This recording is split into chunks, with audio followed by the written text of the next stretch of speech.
team behind Red Sonja. Early congratulations on your movie. Psyched to finally be celebrating it here at Comic-Con and get to dig into it a little more. My very first question that I would love all of your takes on pertains to MJ, because there's a lot of pressure when you're adapting iconic material and you want it to be like the thing but also what's the point if it doesn't have the director's unique touch on it? So what is something about her that will wind up making a Red Sonja movie that is uniquely her own?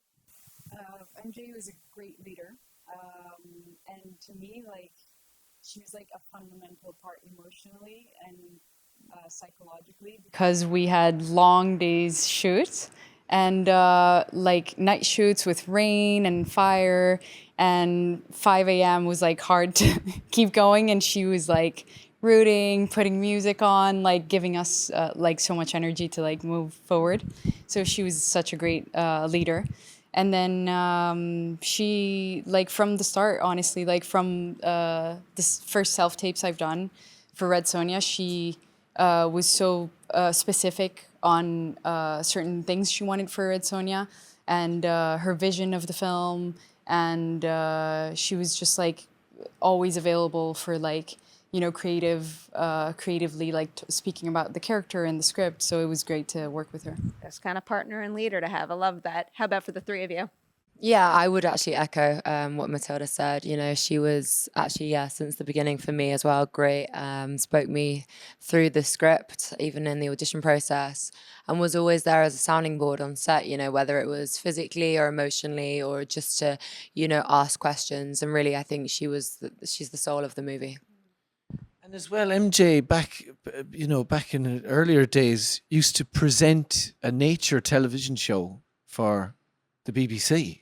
She was a nature presenter. What a fun fact! Yeah. So she's an environmental expert. She's an animal expert, and a lot of that passion has sort of brought this Red Sonja adaptation into the modern era, where we're all experiencing climate meltdown. And so the kind of the backdrop of the story takes place in this mass deforestation going on in this fantastical forest called Hyrcania. And so, the story is about the destruction of natural environments, but the earth goddess, that is sort of is I suppose the embodiment or spiritual embodiment of Red Sonja's power, And so MJ brought a lot of that, into it and made it, I suppose, relevant in that sense to the modern day, It's a shame she can't be here. It really is, We wish she was here, but she's a trans person, for those of you who don't know, who felt compelled and was advised by her legal team recently to sell her house remotely from outside the country, because if she attempted to come back over the border with a green card, being a trans person, she was in great risk of being basically deported off to a ungodly prison somewhere, because that's the state of things at the moment. So she would have been here had she not been in fear of being deported or imprisoned for being a bit different. I hope you can see the fire and steam coming out of my ears right now as I hear that. It's awful and wholly unnecessary. Yeah, we wanted to make mention of it throughout the day, just because it felt right too. As you should. Yeah. Yeah, absolutely. I feel MJ was someone for me that really told the story with passion and absolute understanding of what she wanted, and she was very fearless, and she's fought for everything she wanted, and she got that. And I think when you have a leader like that, you kind of can't help but give 100% and try to stay,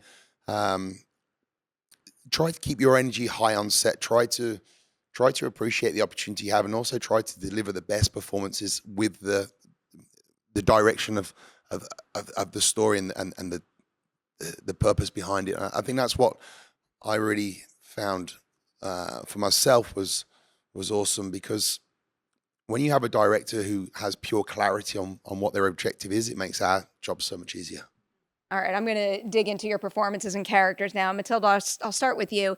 In general, I love asking about an actor's aha moment when finding a character, but especially when, again, like what I was saying before, there's a pressure of bringing your version of this iconic character to screen. So do you remember the very first thing you did, either in prep or on set, that made you stop and go, I have figured out who my Red Sonja is? So I feel like before shooting, I was very I was feeling the pressure a lot of, bringing to life such an iconic character.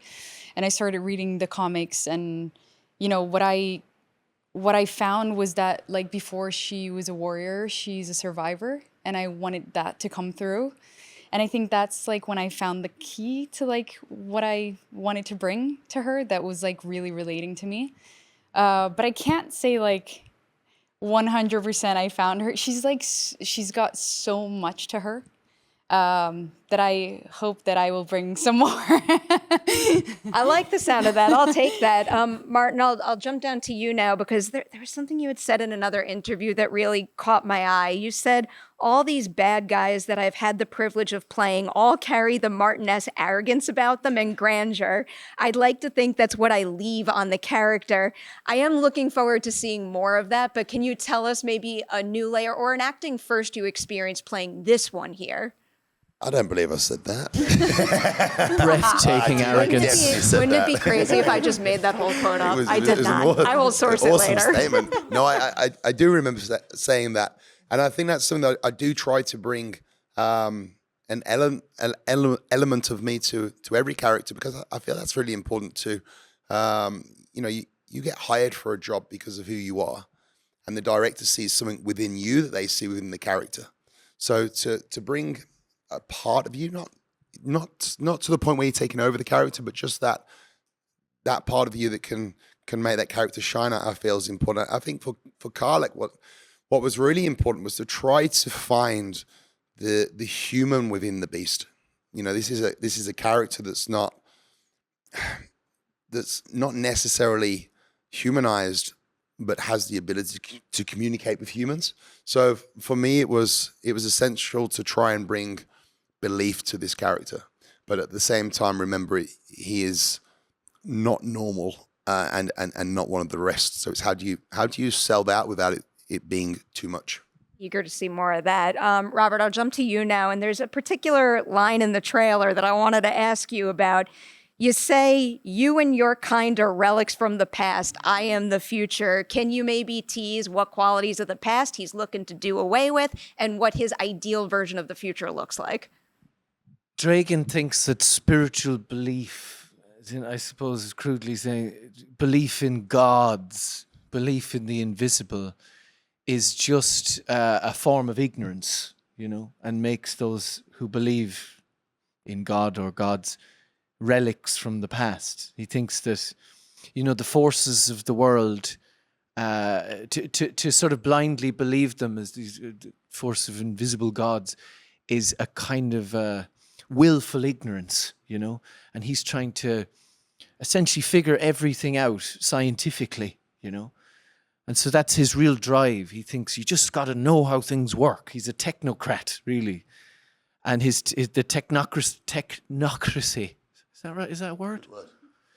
Say it with authority and I'll believe it. Yeah, becomes the ideology, and that's sort of that's kind of human beings have always flirted with that they think that technology will save them and will replace ideology. But time and time again, we see that's not true, because the technology gets taken over by the ideologists, and they've messed with it in ways that were unforeseen. But he's this extremely sort of scientifically minded. I think he knows a lot about what he thinks, but very, very, very little about what he feels, and he's kind of closed that part of himself off very young and gone, this is, I'm going to learn the world and be the best scientist and build the best machines, and that's how I will find a sense of inner peace. Good luck, mate.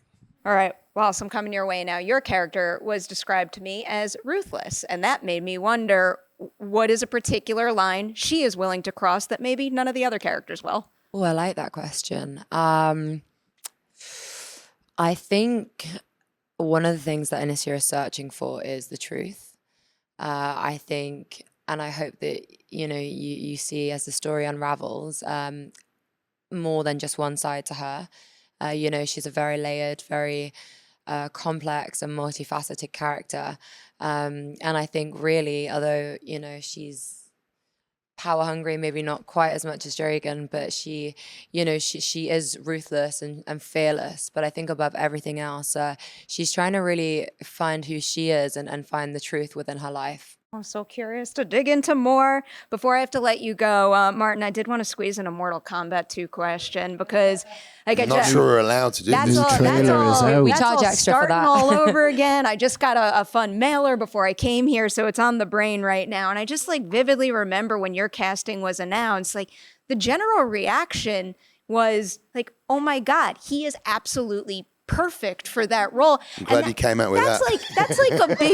That's a big feat whenever you jump into an iconic character like that, 'cause the pressure's on. When you first stepped on set and maybe put on that costume and got in that world, did you to your core feel like this is my role, I am made for him? Yeah, absolutely. I'd say so. And for me, the past 2-3 years have been incredible, from going from strength to strength with roles, and to have it land on my desk as it did. I was in Italy at the time filming, and I remember getting the phone call thinking it was a prank call, to be honest. And 24 hours later, I was on the airplane to Australia from Italy just to go meet them and got offered the part, and came back, carried on filming, and went out again. It was so surreal for 6 months, and I honestly don't think it's kind of sunk in yet. To be fair, it's we've broke all sorts of records with the trailer release, most viewed trailer ever, and it's incredible to be part of that franchise. It's incredible to be here today, and I feel that every role that I've done, it kind of led to that, to be honest. So it was, it was a phenomenal opportunity and an absolute honor and privilege to play Shao Kahn. I'm pumped. That's a rock solid trailer they put together. It plays so well. I am so excited to see more of that, and also more Red Sonja. Thank you so much for being Thank here you. today. Enjoy your Comic-Con, Thank and you. can't wait to see the full feature. Pleasure. you. Thanks for having us. Thank you very much.